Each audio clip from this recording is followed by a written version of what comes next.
जिला शिक्षा एवं प्रशिक्षण संस्थान महाराजगंज के इस ऑनलाइन क्लास में मैं अखिलेश वर्मा प्रवक्ता हिंदी आप सभी लोगों का हार्दिक स्वागत करता हूँ। आज के इस क्लास में हम लोग पाठ्य पुस्तक के अतिरिक्त अन्य पाठ्य वस्तु को समझकर पढ़ना इकाई पर चर्चा करेंगे। इस इकाई पर चर्चा करें उससे पहले हम आज के इस क्लास का लर्निंग आउटकम जान लेते हैं। आज का लर्निंग आउटकम है प्रशिक्षु पाठ्य पुस्तक के अतिरिक्त अन्य पाठ्य वस्तु का तात्पर्य बता सकेंगे। प्रशिक्षु कक्षा शिक्षण के दौरान अन्य पाठ्य वस्तुओं के माध्यम से बच्चों को पढ़ा सकेंगे। प्रशिक्षु अन्य पाठ्य वस्तु के विकल्पों का प्रयोग कर बच्चों में रुचिकर और सहज ढंग से विषय का ज्ञान करा सकेंगे। प्रशिक्षु बच्चों को अन्य पाठ्य वस्तु के द्वारा सामान्य ज्ञान का बोध करा सकेंगे तथा देश दुनिया की खबरों से परिचित करा सकेंगे। प्रशिक्षु विभिन्न रोचक पाठ्य वस्तुओं के माध्यम से बच्चों को सतत क्रियाशील रख सकेंगे। प्रशिक्षु बच्चों में स्व अध्ययन की कुछ विकसित कर सकेंगे। अन्य पाठ्य वस्तु से आप क्या समझते हैं? हम पाठ्य वस्तु और अन्य पाठ्य वस्तु को पहले समझ लें, तब समझकर पढ़ना और सारी चीजों को हम ढंग से समझ पाएंगे। तो आप अन्य पाठ्य वस्तु क्या समझते हैं? जबकि किताबें सिलेबस में पाठ्यक्रम में जो लगी होती है, पाठ्य पुस्तकें होती हैं, उसके अलावा क्या ऐसा है जिसे हम अन्य पाठ्य वस्तु कहें? इस पर आइए हम चर्चा करते हैं। प्रत्येक कक्षा के लिए औपचारिक रूप से निर्धारित जो पुस्तक होते हैं, जिसका अध्ययन अध्यापक द्वारा वर्ष भर कक्षा में छात्रों द्वारा कराया जाता है, उससे पाठ्य पुस्तक कहते हैं। ये तो हुई पाठ्य पुस्तक की बात जो औपचारिक रूप से कक्षा कक्ष में चलती रहती है। फिर कक्षा में लागू उपयुक्त पाठ्य पुस्तकों के अतिरिक्त समाचार पत्र, पत्रिकाएं, कॉमिक्स आदि का पठन पाठन अन्य पाठ्य वस्तु के अंतर्गत आता है। कक्षा में लागू उसके अलावा जो भी सामग्रियां आती हैं वह अन्य पाठ्य पुस्तक के अंतर्गत आती है। और वे सामग्रियां क्या है जिन्हें हम अन्य पाठ्य पुस्तक के दायरे में लाए, अन्य पाठ्य वस्तु के दायरे में लाए, आइए हम उसे देखते हैं। अन्य पाठ्य वस्तु की सामग्री क्या है? दैनिक समाचार पत्र है, साप्ताहिक पत्र, वार्षिक पत्रिकाएं, बाल कहानियां। जब हम लोग छोटे छोटे थे तो हमें बाल कहानियां खूब बुझाती थी, जैसे चंपक है, बाल हंस है और बाल कहानियां, तमाम चीजें। और उससे संबंधित उस बाल कहानियों में तमाम मोरल टीचिंग जो होती है, नैतिक शिक्षा। अन्य पाठ्य वस्तु की सामग्री में कुछ और चीजें आती हैं, जैसे आप देख रहे हैं दूरदर्शन पर प्रसारित हेडलाइंस और मासिक पत्रिकाएं। जब हम न्यूज चैनल खोल कर रहे हैं और बच्चे बैठे रहते हैं तो न्यूज चैनल के नीचे जब हेडलाइंस जो पतली पतली पट्टी पे चलती रहते हैं अक्षर, तो बच्चे बैठे उस हेडलाइंस को पढ़ा करते हैं। इस तरह से उनमें एक तरह का और पठन कौशल विकसित होता है। तो ये सारी चीजें न्यूज में प्रसारित जो हेडलाइंस है वो भी अन्य पाठ्य सामग्री के अंतर्गत आती है। और मासिक पत्रिकाओं में कुछ साहित्यिक पत्रिकाएं हैं, जैसे हंस है, ज्ञानोदय है और तमाम ऐसी पत्रिकाएं हैं, पाखी है, संबंध और बहुत सी पत्रिकाएं हैं, जिन्हें अगर हम बच्चों को पढ़ने के लिए अवेलेबल कराएं, अन्य पाठ्य वस्तु की सामग्री बढ़ेगी और उनका ज्ञानवर्धन और शब्दकोश दोनों में वृद्धि होती है। अन्य पाठ्य वस्तु को समझकर पढ़ने के लिए पठन कौशल विकसित करने की जरूरत है। आप सोचिए, अन्य पाठ्य वस्तु को समझकर पढ़ने के लिए पठन कौशल विकसित करना क्यों जरूरी है? इसलिए पठन कौशल विकसित करना जरूरी है कि पाठ्य पुस्तक में चलती हुई विषय में जब जो कुछ भी पढ़ाया और सिखाया जाता है उसमें हम भाषाई कौशल विकसित करना चाहते हैं और करते हैं, लेकिन अन्य पाठ्य वस्तु में जो कुछ समझ के साथ जब पढ़ना तब होगा जब हम पठन कौशल उनके बच्चों के अंदर विकसित कर ले जाए। तो पठन कौशल विकसित करने के लिए जरूरी क्या क्या समझना, पहले हम समझना। पहले हम ये समझे पढ़ना क्या है। जब कोई किताब उठाकर हम पढ़ते हैं तो उस पढ़ने जब हम शब्द को उच्चारित करते रहते हैं और बच्चे भी से पढ़ते चले जाते हैं, शब्द उच्चारित कर पा रहे हैं, शब्द पहचान पा रहे हैं, शब्द पहचान कर पा रहे हैं, उच्चारण कर रहे हैं, तो हमें कई बार लगता है कि बच्चे को पढ़ना आता है, दरअसल अगर वो समझ नहीं रहा है तो उसे हम पढ़ना नहीं करें। पढ़ना क्या होता है इसे समझने के लिए आइए गद्य कर नीचे लिखे वाक्यों को पढ़िए। नीचे देखिए आपको स्लाइड में कुछ वाक्य लिखे हुए हैं, इसे पढ़ने का आप प्रयास करें। क्या आप इसे पढ़ पा रहे हैं? अगर नहीं पढ़ पा रहे हैं तो इसका मतलब है आप इसकी लिपि से और इसकी भाषा से एकदम परिचित नहीं है, यानी ना तो शब्द पहचान है ना तो भाषा की समझ है, दोनों चीजें इसमें आप नहीं कर पा रहे हैं। तो आप पढ़ नहीं पाएंगे। या तो शब्द पहचान हो, शब्द पहचान भी हो और भाषाई समझ हो, इन वाक्यों में दोनों में से कुछ भी नहीं है तो हम समझ के साथ नहीं पढ़ पाएंगे। इस बात को और अच्छे से समझने के लिए आइए हम थोड़ा सा और इस गतिविधि को आगे बढ़ाते हैं। अब एक दूसरा वाक्य पढ़ते हैं। आप इस दूसरे वाक्य को पढ़िए। कायला सिले सनगर पूरी कोची तेसे बालूदारी। मैंने एक दूसरे वाक्य को पूरी तरह से उच्चारित किया, पढ़ा, शब्दों को पहचाना, परंतु इस वाक्य की जो भाषाई समझ मेरे पास नहीं है तो हम समझ नहीं पाते। इस तरह से पढ़ने को हम पढ़ना नहीं कहेंगे।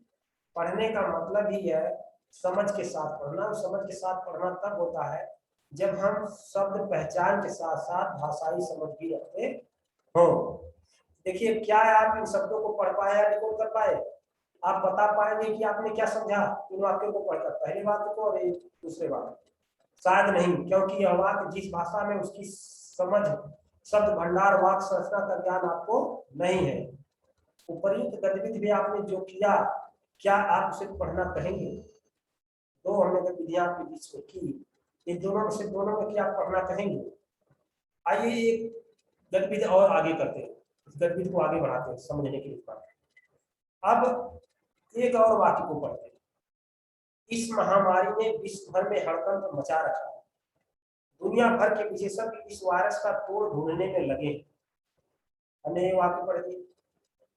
इसमें क्या क्या देखने को मिला? एक तो शब्द पहचान हम कर पा रहे हैं, दूसरे इसकी भाषाई समझ भी हमें अच्छे से है, तो हम इसे पढ़ पा रहे हैं। तो समझ के साथ पढ़ने के लिए जो पहली अनिवार्य शर्त वह है कि शब्द पहचान हो और जिस भाषा में रखा गया उसकी भाषाई समझ हो, वाक्य संरचना का ज्ञान है। तो निश्चित तौर पर आप ऊपर दिए गए वाक्य को डिकोड कर पाए होंगे और ये भी समझ पाए होंगे कि यह किसके बारे में है और इसमें क्या बात हो रही है। अब आगे थोड़ा सा बढ़ते हैं। मैंने कहा था ना समझ के साथ पढ़ने के लिए किन किन दो चीजों का ज्यादा जरूरी है बुनियादी रूप से? शब्द पहचान का होना और भाषाई समझ का होना, तब होता है समझ के साथ पढ़ना। जो ऊपर की गतिविधि की गई थी यह बताने के लिए की गई थी कि शब्द पहचान और भाषाई समझ दोनों जब होंगे तब हम समझ के साथ पढ़ने में आगे बढ़ पाएंगे। पहले वाक्य में पहली जो गतिविधि की गई थी उसमें ना तो हम शब्द पहचान पा रहे थे ना ही भाषाई समझ थी। दूसरे वाक्य में हम शब्द तो पहचान पा रहे थे लेकिन भाषाई समझ हमारी वहां जीरो थी। और तीसरे गतिविधि में हम शब्द भी पहचान पा रहे थे और भाषाई भी समझ दोनों थी, तो हम समझ के साथ पढ़ पाए। इस फार्मूले में आप एक चीज देख पा रहे होंगे कि शब्द पहचान और भाषाई समझ के बीच में गुणे का चिन्ह, प्लस और माइनस का चिन्ह नहीं है, प्लस का चिन्ह नहीं है। इसका एक बड़ा कारण ये है, अगर शब्द पहचान और भाषाई समझ में कुछ भी जीरो हो जाएगा तो परिणाम हमारा जीरो आ जाएगा। तो शब्द पहचान चाहे जितनी भी अच्छी से शब्द पहचान हो, इतना बढ़िया प्रोनाउंसिएशन या उच्चारण कर ली, अगर भाषाई समझ जीरो है तो वह समझ के साथ पढ़ना नहीं होगा, यानी उसे पढ़ना नहीं कहेंगे। उसी के उलट शब्द पहचान अगर हमारे पास नहीं है, भले ही भाषाई समझ हो, तो भी हम पढ़ नहीं पाएंगे। तो इस तरह से शब्द पहचान बुरे भाषाई समझ बराबर समझ के साथ पढ़ना। थोड़ा सा और आगे बढ़ते हैं। पढ़ने का बुनियादी मकसद है समझना। दिन भर हम पढ़ते रहे कुछ भी, कोई किताब मानस पाठ की तरह बांचते रहे और मानस का एक चौपाई ना समझे तो पढ़ना नहीं होगा।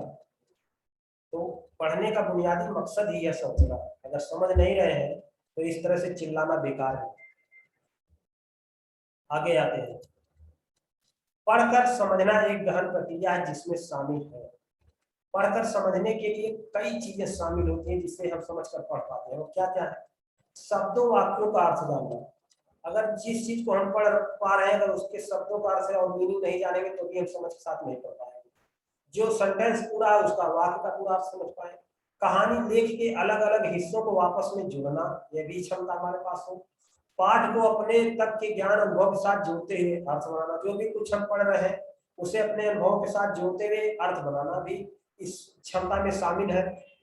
और लेख के साथ निजी वार्तालाप करना, तर्क वितर्क करना, पाठ को लेकर अपनी सोच बनाना, अपने निष्कर्ष निकाल पाना।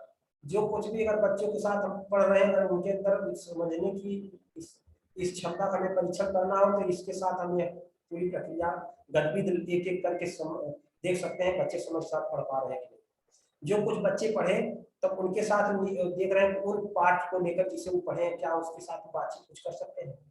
इससे पता चलेगा बच्चे ने जो कुछ पढ़ा उसके साथ उसकी अपनी समझ कुछ बनी, कुछ तर्क वितर्क करें उस पाठ को लेकर और अपनी सोच बनाए, अपनी राय जाहिर करें उस पाठ, उस कहानी हो या लेख हो जो है, अपने कुछ निष्कर्ष निकाल पाए। ये सारी दक्षताएं अगर आ जाती है तो हम समझ जाते हैं कि बच्चे ने समझ के साथ पढ़ना शुरू कर दिया है, वो समझ के साथ पढ़ रहा है।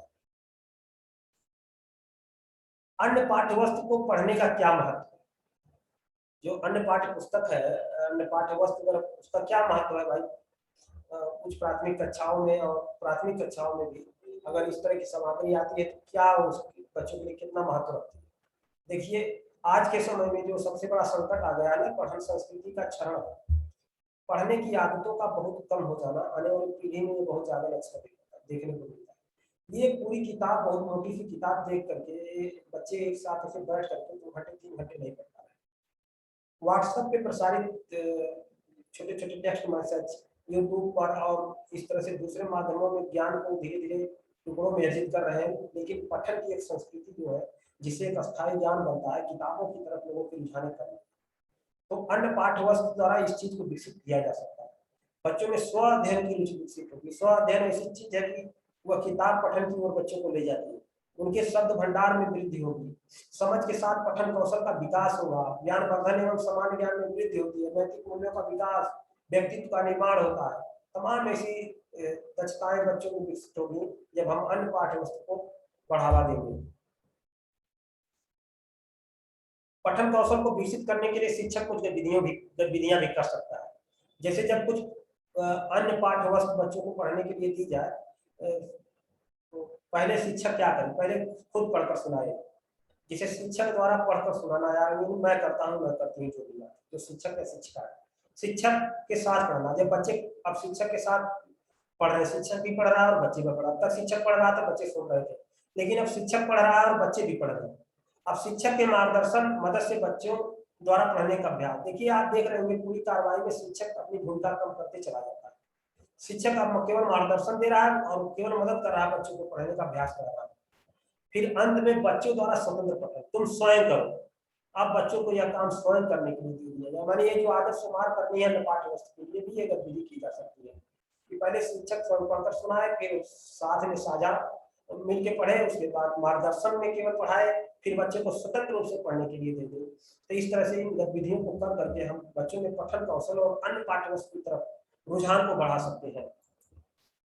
और आप इसमें देखेंगे शिक्षक का सहयोग घटता हुआ बच्चों की भागीदारी बढ़ती है। इस पूरी गतिविधि में आपने देखा है कैसे कैसे शिक्षक का सहयोग घटता चला गया और बच्चों की भागीदारी बढ़ती चली गई, जिसमें शिक्षक द्वारा पढ़कर सुनाना शिक्षक की अपनी भूमिका में रहा, फिर शिक्षक के साथ पढ़ना दोनों लोगों की भूमिका बढ़ गई, बच्चों के भी और शिक्षकों के भी दोनों की बराबर भूमिका आ गई। फिर शिक्षक ने अपनी भूमिका बहुत कम कर दी, बच्चों को मार्गदर्शन केवल दे रहा है और फिर बच्चों द्वारा स्वतंत्र पठन। ये सारी गतिविधियां हैं जिसे हम कर करके बच्चों में अन्य पाठ्य वस्तु को पढ़ने के लिए प्रेरित कर सकते हैं और उनमें पठन कौशल को विकसित कर सकते हैं।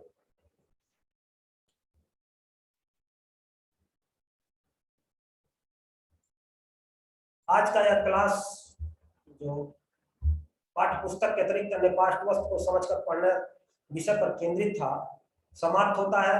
हम आपसे विदा लेते हैं, फिर अगली क्लास में मिलेंगे। तब तक के लिए धन्यवाद।